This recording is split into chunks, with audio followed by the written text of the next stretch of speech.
Wassalatu wassalamu ala sayyidina Muhammad wa ala alihi wa sahbihi ajma'in, amma ba'd. Puji syukur senantiasa kita panjatkan kehadirat Allah, pencipta semesta alam.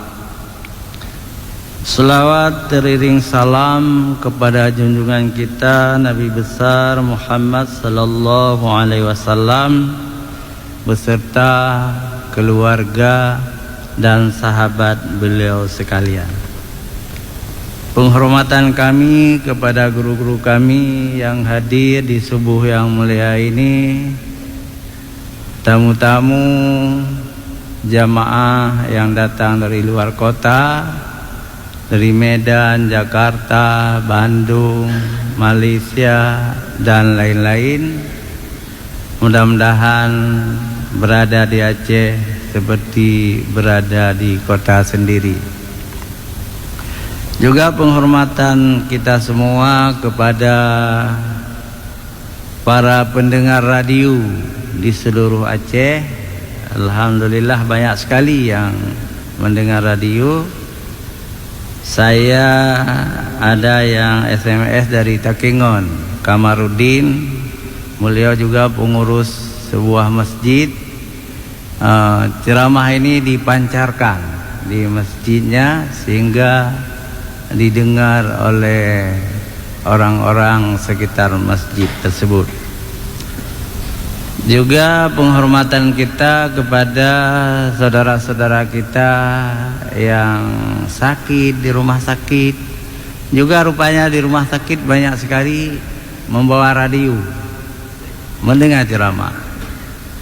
Juga kita menerima laporan supir-supir L300 di dalam mobil juga sedang memutar radio RRI Banda Aceh, dan penumpang juga mendengar ceramah di Masjid Raya.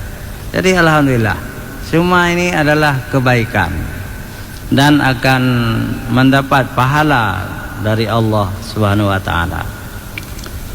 Hadirin wal hadirat yang dirahmati Allah, kalau di Aceh Maulid masih diperingati sebulan lagi. Ini bulan terakhir, jadi Jumadil Awal. Jadi hari ini tanggal 19, berarti ada 10 hari lagi. Tambah Jumadil Jumadil Akhir nanti. Ini Jumadil Awal, tambah Jumadil Akhir 10 hari lagi. Jadi 20 hari lagi lebih kurang. Dan alhamdulillah luar biasa Maulid ini. Tapi kita masih bicara Maulid, evaluasinya bulan depan. Bulan depan saya akan ceramah mengevaluasi Maulid. Kenapa? Karena memang saya paling banyak memenuhi undangan. Sampai sekarang masih ada 4 undangan. Kenapa saya diundang? Karena kebetulan saya ketua Majelis Adat Aceh, Kota Banda Aceh. Saya dengan wali kota selalu diundang kemana-mana. Jadi tapi saya bukan hanya memakan kenduri, tapi kita evaluasi di mana kekurangannya. Nanti insya Allah akan kita perbaiki. Hadirin wal hadirat yang dirahmati Allah, untuk pagi ini kita ingin melihat pengakuan kepada Rasulullah Sallallahu alaihi wasallam dari orang-orang yang tidak mendapat hidayah dari Allah. Mereka tidak masuk Islam, tapi mengakui Rasulullah manusia yang paling hebat, yang berakhlak mulia, yang membawa sebuah agama baru yang sangat luar biasa. Siapa mereka ini? Yang pertama Raja Romawi. Jadi Romawi itu Yunani. Sekarang pun ada negara mereka. Yunani masih ada di dekat Uni Soviet, di dekat Rusia, dekat Turki, itu Romawi. Jadi di zaman dulu Romawi ini menjajah Arab.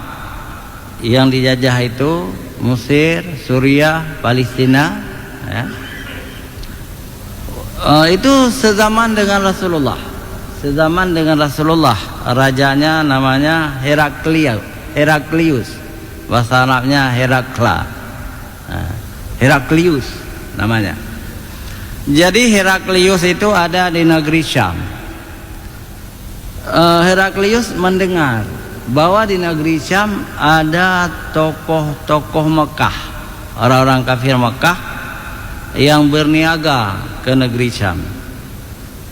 Lalu Heraklius ini membuat kontak, menerima tokoh-tokoh kafir Quraisy itu untuk mereka bicarakan tentang Muhammad, tentang agama baru yang sedang berkembang di Mekah. Jadi orang kafir Quraisy ini dipimpin oleh seorang tokoh yang sangat memusuhi Nabi, namanya Abu Sufyan. Jadi Abu Sufyan itu musuh Nabi, musuh yang luar biasa. Tetapi waktu tuanya nanti dia mendapat hidayah dari Allah, dia masuk Islam. Bahkan anaknya Ummu Habibah menjadi istri Rasulullah sallallahu alaihi wasallam. Jadi Abu Sufyan ini karena sudah diundang menjumpai Heraklius, mereka menghadap Heraklius di negeri Syam. Kalau sekarang namanya ibu kota negeri Syam Damaskus. Jadi ketemulah tokoh-tokoh kafir Quraisy, musuh Rasulullah, dengan Raja Romawi yang kebetulan kafir juga, ya. Sampai mati Heraklius ini dalam kekafiran. Sudah ketemu, apa tanya Heraklius sama Abu Sufyan? Coba engkau ceritakan siapa Muhammad ini? Siapa Muhammad yang membawa agama baru ini? Lalu Abu Sufyan menjawab, dia ini dari keluarga terhormat, keluarga Bani Hashim, yang nasabnya sangat baik, tokoh-tokoh semua, pemimpin semua, yang dikagumi oleh seluruh orang Arab. Itu jawab Abu Sufyan. Heraklius bertanya yang kedua,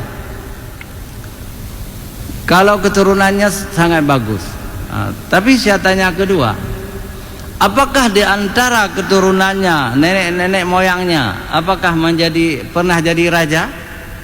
Pernah jadi raja? Jadi Abu Sufyan menjawab, Muhammad itu bukan dari keturunan raja dan tidak pernah menjadi raja. Nenek-nenek moyangnya juga bukan raja, tetapi pemimpin spiritual yang mengurus Ka'bah. Bukan dari keturunan raja, bukan. Saya tanya ketiga, kata Abu Sufyan, apakah dia berambisi menjadi raja? Jawab Abu Sufyan, dia tidak berambisi menjadi raja. Walaupun kami telah menawarkan supaya dia menjadi raja Mekah, dia menolak. Yang dia perjuangkan adalah agama Islam, agama tauhid, kata Abu Sufyan. Ditanya lagi oleh Heraklius, yang sudah masuk Islam, yang mengikutinya sekarang siapa? Dari orang-orang kaya atau orang-orang rendahan, orang-orang miskin? Abu Sufyan menjawab, pengikutnya dari orang-orang miskin. Dari orang-orang miskin, dari budak-budak, hamba sahaya, jawab Abu Sufyan. Kemudian yang terakhir ditanya, bagaimana pendapat dia terhadap Isa ibnu Maryam? Ditanya. Jawab Abu Sufyan, dia menganggap Isa itu seorang rasul sebelum dia. Apa jawab Heraklius?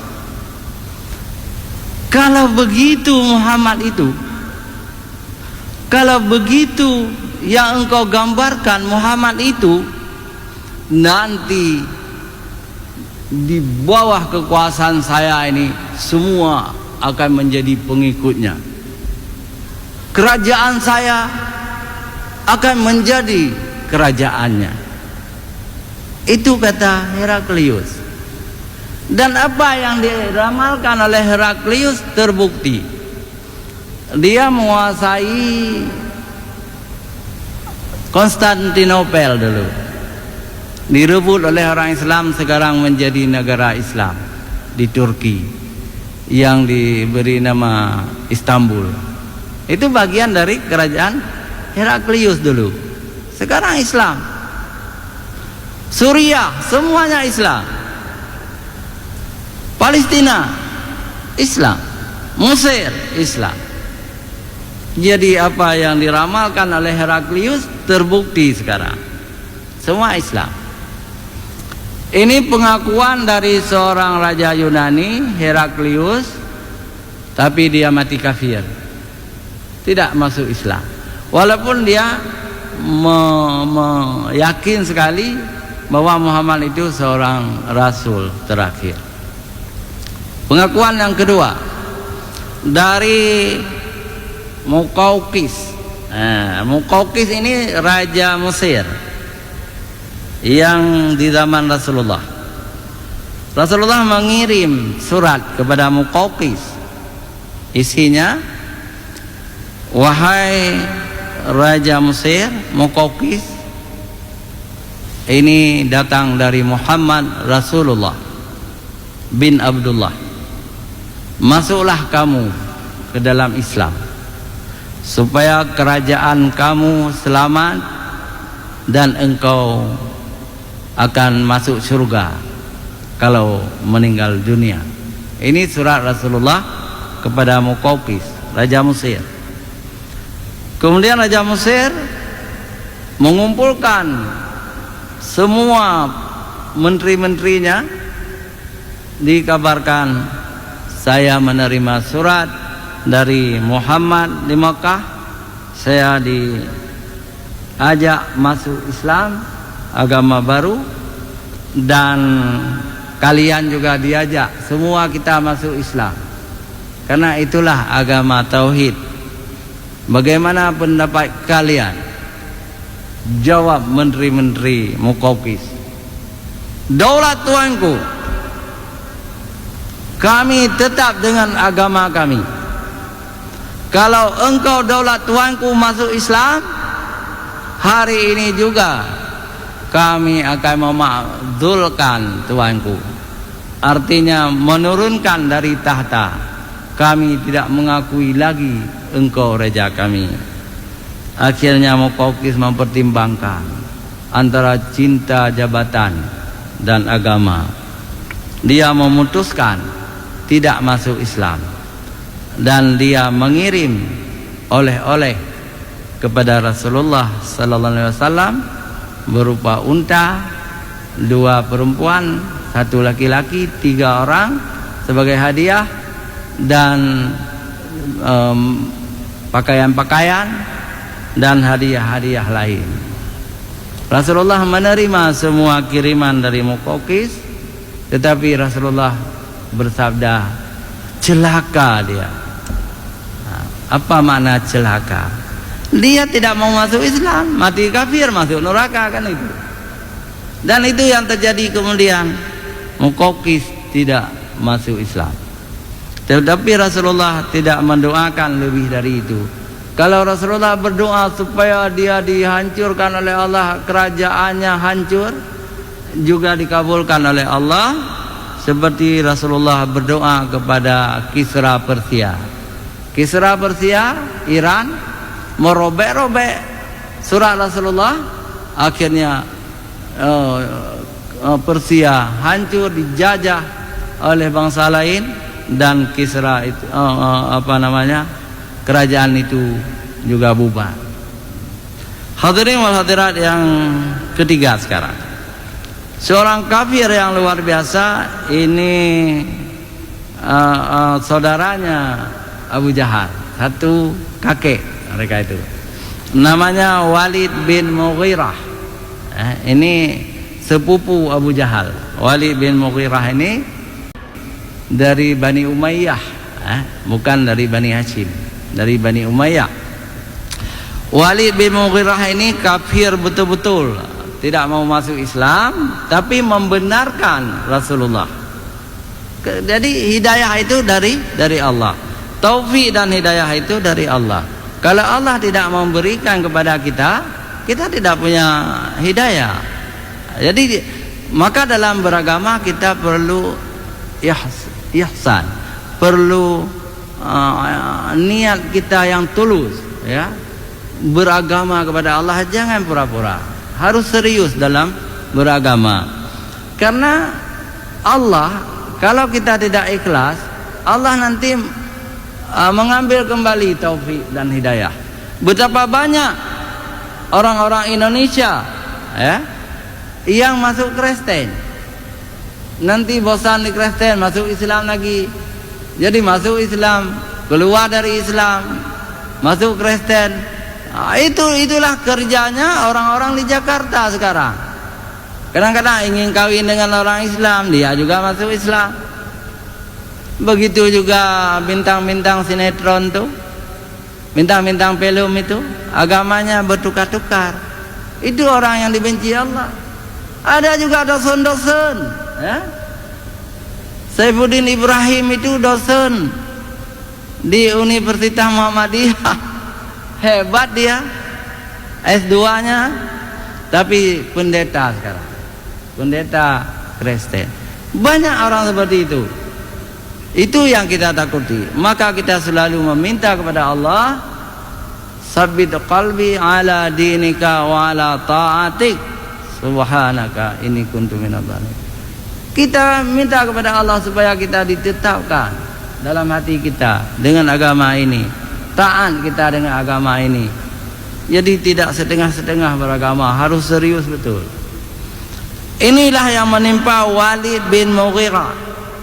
Tapi Walid ini, walaupun dia kafir jahanam, penghuni neraka Ria Gerak, kafir dia, anaknya penghuni surga. Kita pernah mendengar Khalid bin Walid, itu panglima yang luar biasa, diangkat oleh Rasulullah, dan Abu Bakar, Umar mempercaya Khalid bin Walid. Jasanya luar biasa. Khalid bin Walid lah yang menaklukkan Irak, menaklukkan Iran menjadi negara-negara Islam. Dan Khalid bin Walid diberi gelar oleh Rasulullah Saifullah, artinya pedang Allah, karena setiap dia berperang selalu menang. Luar biasa. Tapi ayahnya kafir, yang mati kafir, namanya Walid bin Mughirah.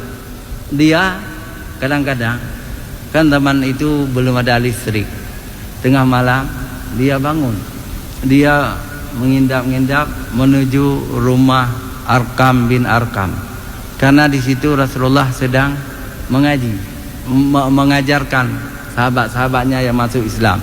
Dia datang mengintip.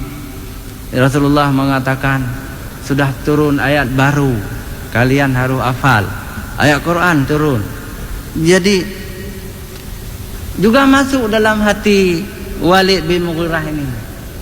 Dia dengar, ini bukan syair, ini bukan dongeng, ini sesuatu yang luar biasa. Ini betul-betul ayat Quran dari Allah, seperti yang dikatakan oleh Muhammad. Semua ayat-ayat yang dia dengar, dia benarkan. Dia benarkan. Tetapi Abu Jahal datang sama dia. Itu kan adik sepupunya. Abu Jahal itu adik sepupunya. Wahai Walid bin Mughirah, wahai Walid bin Mughirah, apa yang engkau dengar dari Muhammad? Jawab Walid bin Mughirah, yang aku dengar sesuatu yang luar biasa, bukan syair, bukan dongeng, betul-betul itu luar biasa, bukan ciptaan manusia. Jadi Al-Quran itu bukan ciptaan manusia. Nah, kata Abu Jahal, Kalau engkau Walid sebagai pemimpin Quraisy membenarkan apa yang dikatakan oleh Muhammad itu dari Allah, semua orang akan masuk Islam, kita tinggal berdua. Siapa lagi pengikut kita nanti? Kita tidak punya lagi rakyat. Iya juga kata Walid bin Mughirah ini. Bagaimana juga? Begini, kita berdusta. Memang kita dusta, tapi harus kita menjadi orang pendusta. Itu kata Abu Jahal. Bagaimana berdusta? Kita katakan kepada masyarakat, kepada rakyat kita, bahwa Muhammad ini adalah pendongeng. Muhammad ini membaca asatirul awwalun, dongeng nenek moyang kita. Itu tidak mungkin dari Tuhan. Ayat Quran itu dongeng. Akhirnya ya, kalau begitu kita berdusta, kita katakan sama orang Muhammad itu pendongeng. Itu. Tapi apa yang terjadi kemudian? Karena dia menganggap ayat-ayat Quran itu dongeng, maka dalam sebuah perang, ya, Walid bin Mughirah ini dipancung hidungnya. Jadi hidungnya orang Arab kan cukup raya hidung cikok loh. Menggetak dari sidra sahabat Rasulullah, putuh hidung jirut. Jadi karena kena muka, baidum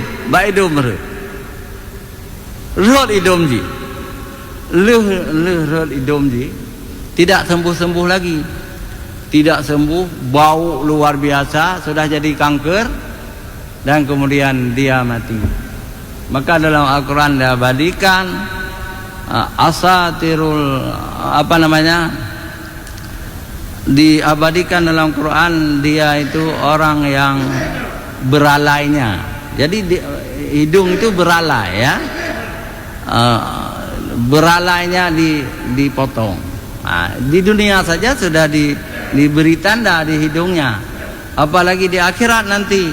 Jadi Walid bin Mughirah ini yang hidungnya dipotong dalam perang bersama orang Islam, maka hari akhirat akan disiksa dalam neraka. Dia membenarkan Nabi Muhammad, membenarkan ayat Quran, tetapi dia menuduh Nabi Muhammad itu asatirul awalun, jadi pendongeng.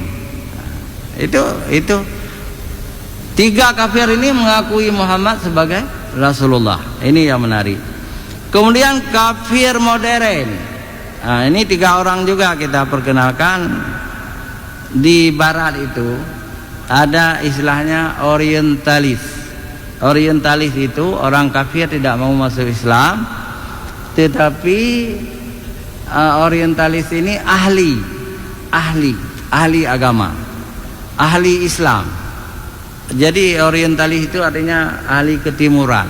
Jadi timur, yang disebut timur, orang Islam, karena negeri Islam di sebelah timur dunia.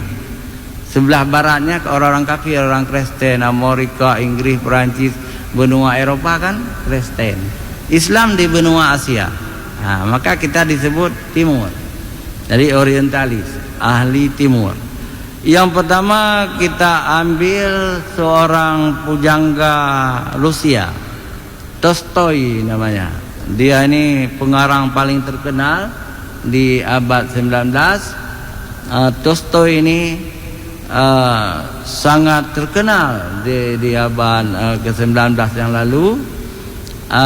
Dia juga melihat cukup banyak umat Islam di Uni Soviet. Dulu Uni Soviet namanya, sekarang Rusia. Apa kata dia? Saya belum menemukan seorang pemimpin pun sehebat Muhammad. Muhammad berhasil membawa agama baru, dan Muhammad juga berhasil menciptakan masyarakat yang demokrasi. Itu kata Tolstoy. Tolstoy ini pujangga Rusia. Kita lanjutkan terus. Yang kedua ini dari Amerika, namanya Michael Ahad. Ini seorang ahli ilmu filsafat, ahli matematik, juga ahli sejarah. Michael Ahad dari Amerika Serikat mengarang sebuah buku The 100. Jadi 100 tokoh yang paling terpengaruh di dunia. Agamanya dia Kristen, Protestan agamanya. Tapi apa kata dia? Dari penelitian saya, ini tahun 80-an dia teliti. Tahun 80-an yang lalu. Saya tidak menemukan seorang pemimpin pun yang sehebat Muhammad. Maka dalam buku saya tempatkan dari 100 tokoh yang saya pilih, saya tempatkan Muhammad nomor 1. Jadi Nabi kita diletakkan di nomor 1, yang paling terpengaruh di dunia. Di mana letak pengaruhnya? Karena dalam waktu yang singkat Rasulullah berhasil menciptakan sebuah masyarakat dan sebuah negara Islam di zaman hidupnya. Hal seperti ini tidak pernah mampu dilakukan oleh Yesus Kristus, oleh pendiri agama Kristen. Maka Michael Ahad ini menempatkan Nabi Isa di urutan 48. Nabinya sendiri, Tuhannya sendiri nomor 48. Coba bayangkan. Tapi Nabi kita, Nabi Muhammad sallallahu alaihi wasallam ditempatkan di nomor 1. Dan di nomor 2 juga masih ditempatkan orang Islam, Umar bin Khattab. Ini kafir yang jujur. Sampai sekarang dia masih hidup. Sudah tua di Amerika Serikat. Michael Ahad ini masih hidup, mengakui Nabi Muhammad Nabi yang luar biasa sukses. Dia menilai sangat sukses. Tidak pernah sukses seperti Muhammad, tidak pernah mendapat sukses seperti itu Nabi Isa. Nabi Isa tidak sukses, maka malah beliau diusir. Nabi Isa itu hilang, diangkat ke langit oleh Allah, dirafa' ke langit. Tapi menurut orang-orang Kristen, Isa itu disalib, di kayu salib. Nah, jadi tidak hebat menurut pengikutnya. Jadi Michael Ahad ini orang Kristen, tapi tidak mengunggulkan Isa. Karena Isa tidak mampu menciptakan sebuah negara yang diakui oleh orang-orang lain, kecuali Muhammad sallallahu alaihi wasallam menciptakan negara pertama, negara Islam, negara Madinah. Kafir ketiga, ini penting juga. Yang ketiga adalah ini orang modern sekali, masih hidup juga, ya. Siapa ini? Namanya Presiden Rusia, Putin. Presiden Putin 4 tahun yang lalu meresmikan sebuah masjid terbesar di Moskow. Dia datang dan berpidato dalam masjid, karena belum salat kan. Sebelum itu kan boleh ada pendapat orang kafir boleh masuk masjid, kecuali masjid raya yang tidak dibolehkan. Masjid Istiqlal boleh, masjid Kuala Lumpur, saya pernah di Malaysia, dibolehkan juga di dalam masjid negara. Saya pernah di Kairo, di masjid Imam Syafi'i juga boleh orang-orang kafir masuk. Kalau kita tidak dibolehkan juga bagus, perlu kita pertahankan. Karena masjid tempat suci. Kalau orang-orang kafir ke masjid juga kurang bagus. Jadi Presiden Putin membuat masjid sangat besar di Moskow, ya, dan dia yang meresmikan. Ketika itu dia mengucapkan terima kasih kepada Nabi Muhammad.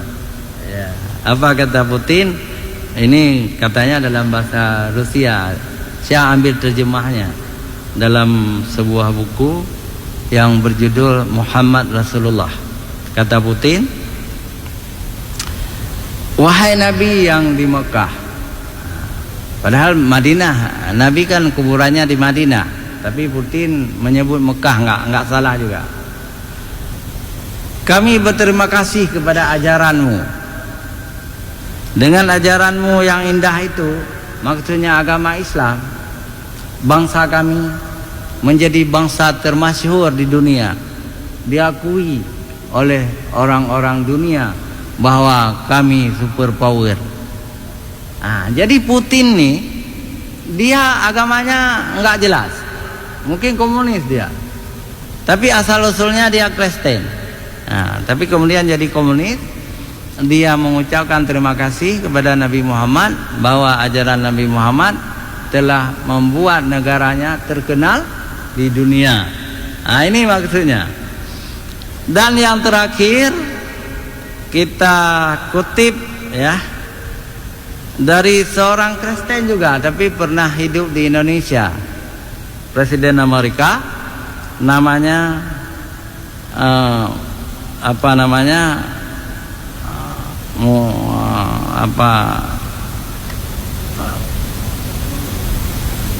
siapa?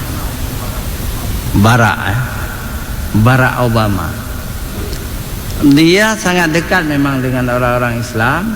Barack Obama Junior ini nama ayahnya. Ayahnya betul-betul Islam. Tapi dia ayahnya kawin dengan seorang mualaf, sudah masuk Islam. Mama Obama ini masuk Islam, tapi kemudian cerai. Mamanya tinggal di Jakarta, kawin dengan mahasiswa Indonesia, tapi Barack Obama kemudian diambil oleh neneknya, dibawa pulang ke Amerika, ke Hawaii. Dia jadi orang Kristen, kan gitu ceritanya. Tapi dia simpati sekali sama orang Islam. Kalau saya menjadi presiden, saya akan memerdekakan Palestina katanya. Tapi tidak terwujud. Memang di zamannya 10 tahun dia jadi presiden, simpati sama Palestina. Dan saya akan menjalin hubungan dengan orang-orang Timur Tengah, maksudnya orang Arab. Dan bagi saya, Islam adalah agama yang terbaik.